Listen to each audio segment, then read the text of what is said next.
Here's the thing. My cousin and I have very different ideas about what it means to be a hero. We have been formally introduced. Milly Alcock is as loathsome as the girl who played in Snow White. Outspoken US TV host Megyn Kelly has gone on a blistering attack on Aussie actress and new Supergirl, Milly Alcock, calling the young star loathsome and very weird looking. We're over the forced upon us girl boss era. It's not authentic. It's not organic. We're no longer buying it. The former NBC host slammed Alcock, blaming the 26-year-old for Supergirl's dismal performance in the box office, while also making several personal remarks about her appearance. This woman looks, if she's 5 foot, it's a lot. Online, they say she's 5'5", challenge. If she's 5'1", it's a miracle. She's very weirdly small, and they want us to believe she's this fierce, no. She was in Game of Thrones. She was very weird looking. Kelly continued, claiming that the film, which is projected to lose Warner Brothers a whopping $125 million US or 180 million Australian, failed because viewers are being spoon-fed female empowerment narratives. It's not that women can't be empowered and fierce and all the great things. It's just stop forcing it on us in the form of like Supergirl. Kelly also took issue with Alcock calling her character a modern woman who has become a meaningful character for LGBTQ plus fans, as stated in a Variety interview. I've just had a few people ask me about her because it's Pride Month and all that, and I think that she's a really great representation of what a modern woman can be. She can be strong, she can be tough, she can be messy, and I love how this film doesn't center around any sort of love, it doesn't center around romance or anything like that at all. And she has such resilience that I think that community is a community that is so resilient, and they can really relate to that in Ver. And I'm really honored that they can connect to that. Okay, so you can't center around a love relationship, Stu, because that would be offensive and obviously disempowering.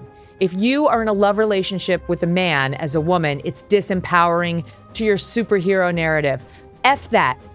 Virtually every woman on earth who's straight would love to connect with a man, form a love relationship, and be buoyed up by it, not diminished, which is a Hollywood weird woke message. Kelly was also not down with Alcock's quoted woke casting, saying that the studio should just give the audience what they want, comparing Alcock to Wonder Woman's Gal Gadot. Kalel, no! If you want to make young men love it, pick somebody who's really hot and into men and is telegraphing to the audience like, I like you. I don't hate your guts, as opposed to this woman who's like, thank God it's not centered on a man, and I bet you she's queer. You look at Gal Gadot, yes, okay, I think men are gonna like that, and they did. You look at this strange little person with the weird teeth, it's like, and then she's out there lecturing them on how she hates male-centered relationships, and this character may be queer and a girl boss. What did they think was going to happen? Recently, you've come under a lot of fire for what some might... It's a lot. In effect, you illegally entered a country. Did you consult with the president? Kelly's comments are the latest in a line of conservative responses to tentpole films. You said it's an immigrant story, it's a political movie. MAGA today is going nuts. What do you have to say to MAGA? I don't have anything. I think this movie's for everybody. I don't have anything to say to anybody. I'm not here to judge people, In 2025, director James Gunn came under fire for describing his Superman film as political and describing the importance of his immigrant status. I thought we might do an interview. He said, Superman is the story of America, an immigrant that came from other places and populated the country. But for me, it is mostly a story that says basic human kindness is a value and is something we have lost. Gunn's comments sparked immediate backlash from the far-right MAGA crowd, in fueling a culture war that has seen the Trump administration targeting immigration. Democrats say, please don't call them animals, they're humans. I said, no, they're not humans. They're not humans, they're animals. We're a dumping ground. We're like a garbage can for the world. What's your background? Where do you hail from? Well, it's kind of hard to explain, actually. See, I'm from, pretty far away. Another galaxy, as a matter of fact. We don't go to the movie theater to be lectured to and to have somebody throw their ideology onto us. I wonder if it'll be successful. You know what it says on his cape? MS-13. Wow. Former Superman turned right-wing ICE agent Dean Cain was notably critical of a woke Superman. You know, the idea they start talking politics and Superman is an immigrant. Superman's actually a refugee and was adopted and assimilated into American culture tremendously well. And so that's a little bit different than Isn't that an immigrant? No. Superman, Emily Stevens with Immigration and Naturalization. We just need a quick look at your green card. Green card. You are an alien, are you not?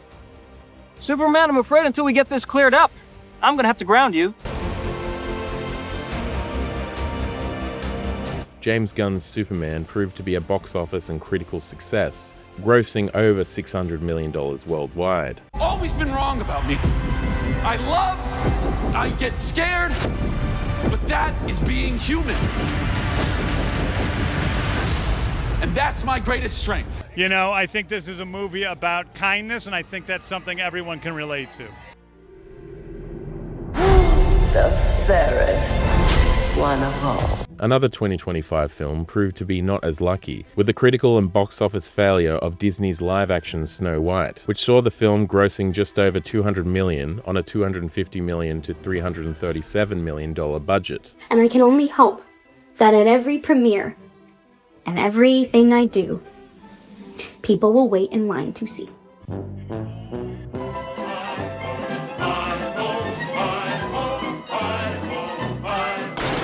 Much of the blame of these results were aimed at its star, Rachel Zegler. If I'm going to stand there 18 hours in a dress of an iconic Disney princess, I deserve to be paid for every hour that it is streamed. Zegler was labeled by many sources as woke for her comments on the 1937 original film. I mean, you know, the original cartoon came out in 1937, and very evidently so.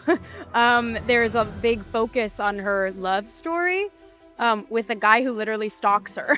Yeah. Weird. These comments were compounded by anti-Trump and pro-Palestine political stances and tension with Israeli co-star Gal Gadot. Kalel, no! Which would then be targeted by conservative voices and blamed for the film's failure. She attacked Twitter and Elon and finished with Donald Trump. Oh, man. Hello, Disney. You're going to have to redo your film again. Because this woman is a pig, and you fired Gina Carano for far less than this nonsense. Something very familiar about all this.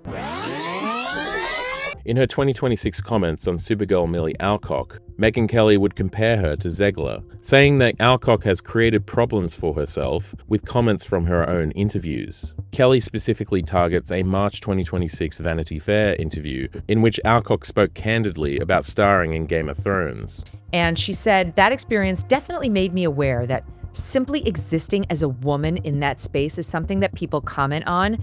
We have become very comfortable having this weird ownership of women's bodies. I can't really stop them. I can only be myself. Okay, you are in light porn. Game of Thrones is light. It's soft porn. Who does she think she's kidding? What can I do? According to Deadline, Supergirl has been disappointing for Warner Brothers, raking in just $68 million US or $98 million Australian worldwide in its opening weekend on a budget of $185 million US or $267 million Australian to make. The film will need to match or double its budget in order to be considered successful, raising questions on the long-term viability of DC's cinematic universe. I'm going to tell you something. Only one of you is going to make it out alive.